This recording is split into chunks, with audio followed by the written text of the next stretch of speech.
Hi, welcome back to my YouTube channel. In this particular video, we'll see how to download the QR code of your YouTube channel.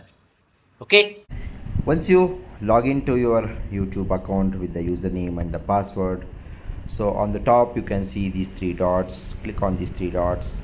Here you can see the various options called share, settings, watch on TV. So what you can do is you can just click on this particular option, share. Once you click on the share option, so here you can see the various options to share your YouTube channel link. So here you can see copy link, quick share and QR code.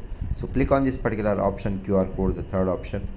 So once you click on the QR code, so here you can see the QR code of your YouTube channel.